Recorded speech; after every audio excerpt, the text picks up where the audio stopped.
19 के भाज्यता का नियम। तो आपको पहले क्या करना है, इकाई के अंक को 2 से गुणा करना है। जो इकाई का अंक होता है उसे 2 से गुणा करना है, फिर शेष अंक में जोड़ना है। पहले इकाई के अंक को 2 से गुणा कर दिया, फिर शेष अंक में जोड़ दिया। प्राप्त संख्या या तो 0 हो या 19 का गुणज हो। 19 का गुणज जैसे 19, 38, 57, 76, 95, 19 का पहाड़ा वाली संख्या आती हो तो उसमें वो संख्या 19 से विभाज्य है। पहले क्या करना है, 19 के विभाजित का नियम में पहले 2 से गुणा कीजिए, प्राप्त संख्या को शेष संख्या में जोड़ना है। फिर 19 का गुणज प्राप्त हो या 0 प्राप्त हो तो इसके अंदर 19 का भाग पूरा पूरा जाता है। इकाई के अंक को 2 से गुणा कीजिए, शेष अंक में जोड़ना है और प्राप्त संख्या 0 हो या 19 का गुणज हो। 19, 38, 57, 76 हो तो उसमें 19 का भाग पूरा पूरा जाता है। अब देखिए उदाहरण द्वारा समझाते हैं।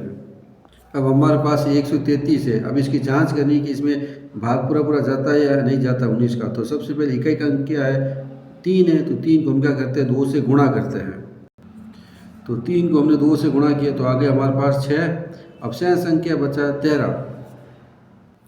शेष अंक 13 पे बड़ा बैठा दिया। इस 13 में हम क्या करते हैं, 6 जोड़ते हैं। तो 13 में 6 जोड़ते 19 हो गया। तो इसका मतलब 19 का भाग इस 133 में जाता है, पूरा पूरा जाता है। दूसरा सवाल है 437 है।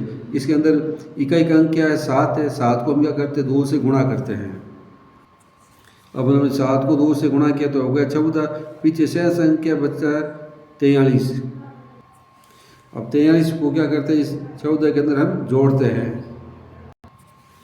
अब 43 के अंदर हमने 14 जोड़ दिया तो 57 हो गया और 57 19 के पहाड़ में आता है। इसका मतलब इसमें इस 437 में 19 का भाग पूरा पूरा जाता है।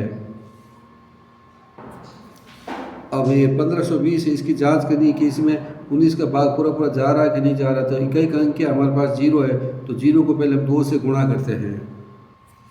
तो 0 को हमने 2 से गुणा किया तो हमारे पास 0 आ गया। पीछे शेष संख्या क्या बच गई, 152। अब हम क्या करेंगे, 152 के अंदर ये 0 जोड़ेंगे। तो 152 के अंदर हमने 0 जोड़ दिया तो हमारे पास 152 हो गया। अब ये पता लगाना है कि इसके अंदर भाग जाता है या नहीं जाता। तो इकाई का अंक क्या है, 2 है। 2 को वापस आपको क्या करना, 2 से गुणा करना है। तो ये 2 है, 2 को हम 2 से गुणा किया तो क्या हो गया, 4 हो गया।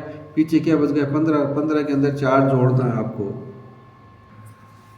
तो 15 के अंदर हमने 4 जोड़ दिया, 19 हो गया। तो इसका मतलब 19 का भाग 19 में पूरा पूरा जाता है। बड़ी संख्या आए तो आप ऐसे दोबारा कर सकते हो, इसी में के अंदर भी कर सकते हैं। जैसे मान लीजिए हमारे पास 57 आया तो 57 में इकाई का अंक क्या है, 7 है। तो हम इसको आगे भी बढ़ा सकते हैं। देखो 57 है, 7 है, इकाई अंक 7 है। 7 को 2 से गुणा किया तो हमारे पास 14 प्राप्त हो गया। अब शेष संख्या बचा 5। 5 में हम 14 जोड़ेंगे। तो 5 में हमने 14 जोड़ दिया तो हमारे पास क्या आ गया, ये 19 आ गया। तो 19 के पहाड़ में 19 आता है। तो इसका मतलब ये हमारे पास 437 है। इसमें 19 का भाग पूरा पूरा जाता है। तो आप इस प्रकार से इस सवाल को हल कर सकते हो। 19 की भाज्यता का नियम आप देख सकते हो। आपको वीडियो पसंद आया है तो लाइक करना है, कमेंट करना है, अपने दोस्तों को बताना है।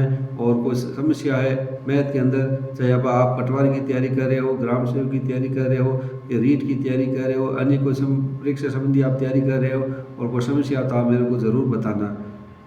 धन्यवाद।